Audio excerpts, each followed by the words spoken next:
and thank you for joining us for this week's cooking demo. I'm Samantha, a registered dietitian and the wellness coordinator for Atlas. Each week we'll be focusing on a different wellness theme through our webinars on Tuesdays and our cooking demos on Thursdays. And so if you have any specific requests or any recipe ideas you'd like to learn, please leave those in the comments box and we'd love to hear what you're interested in. In light of everything that's been going on lately, this week's wellness theme is stress. And we know that stress can have a really big impact on people's eating habits. I'm sure we're all familiar with the term stress eating, and some of us might even find ourselves in that situation where we tend to gravitate toward more comforting or pleasurable foods to help us cope with the negative emotions of stress. And as a registered dietitian, I am all for people eating foods that they actually like and that are pleasurable to them. And I'm also all for helping people find ways to make them a little healthier without compromising their taste. And so in the spirit of comfort food this week, we will be making a healthier take on one of the classics, mac and cheese. Here's what you'll need. You'll need 10 ounces or 2.5 cups of dry pasta, which cooks into about 5.5 cups of pasta. Try using a whole grain pasta so you can get more fiber and nutrients. But as you've noticed, the grocery stores are pretty picked through right now, so we'll just be using regular pasta today.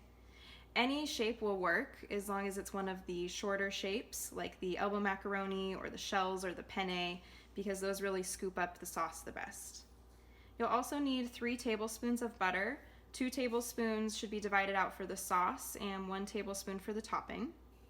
You'll need a 1/4 cup of flour, 1.5 cups of milk. Today I'm using whole milk to give it a creamier texture, but you can use whichever milk you'd like. For spices, it'll be 1 teaspoon of onion powder, 1 teaspoon of garlic powder, a 1/4 teaspoon of salt, and 1/2 tablespoon of black pepper. For cheese, you'll need a total of 10 ounces or 2.5 cups shredded. And when you're using the cheese, I would recommend using a block cheese for any recipe that involves melting, because the pre-packaged cheese is processed in a way that makes it not melt as well. And you can do whatever cheese you want for this. You can really play with the flavor here by experimenting with different types of cheddars, or maybe some pepper jack for a kick, or Gouda, or if you like it really creamy, you can try American cheeses like Velveeta. Today I'll be using a sharp white cheddar. And for veggies, you'll need 3 zucchinis grated, and when you're grating it, try to blot out the excess water with a paper towel. And I'm using 1 medium head of broccoli with the florets finely chopped. And with these veggies, you can sub them out for whatever you want, like carrots or spinach or peas. Just really have fun experimenting here with the different flavors and textures if you want. And then the last ingredient you'll need is 1/2 a cup of panko breadcrumbs. First things first, you'll need to preheat the oven to 400 degrees and start cooking the pasta. You'll want to cook the pasta until it's just barely still firm, because it'll soften up more in the oven. And while you're waiting on both of those things, we'll go ahead and start making a roux, which is just a fancy word for a sauce that's made out of flour and some sort of melted fat. And that's what gives it its buttery and creamy texture. First, melt the butter in a large pot, and then we'll add in a little bit of flour.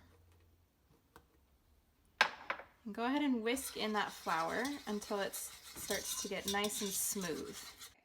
And then we'll add in a little bit of milk.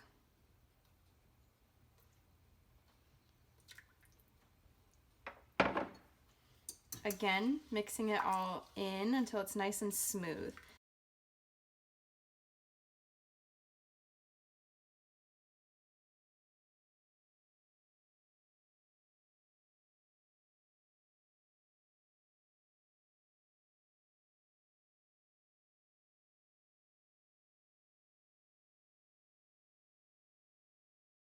And once you've got it all smooth and all the clumps are out, we'll go ahead and bring it up to a boil and then let it simmer for 2 to 3 minutes until the sauce starts to thicken.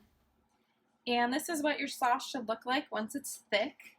And then we'll add these spices.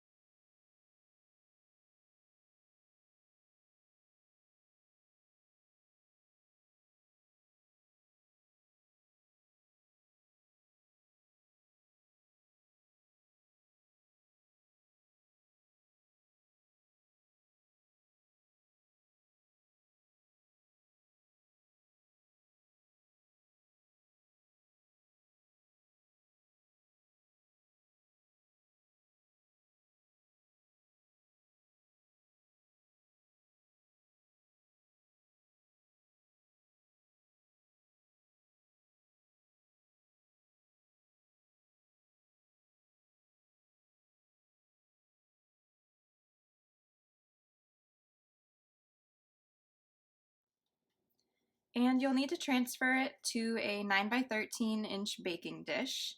Then we'll go ahead and put the toppings on it. So that'll be the remaining ½ cup of shredded cheese. And then for the breadcrumbs, go ahead and melt that last tablespoon of butter and then combine it with the panko breadcrumbs. And just kind of mix those together.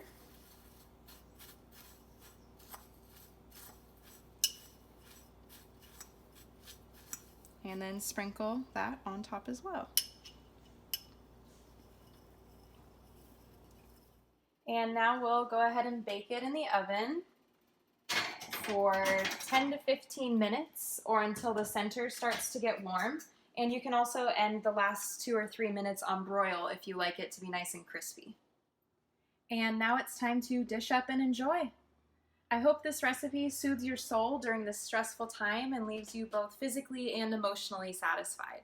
Thanks for watching today, and please leave me your comments, questions, and requests.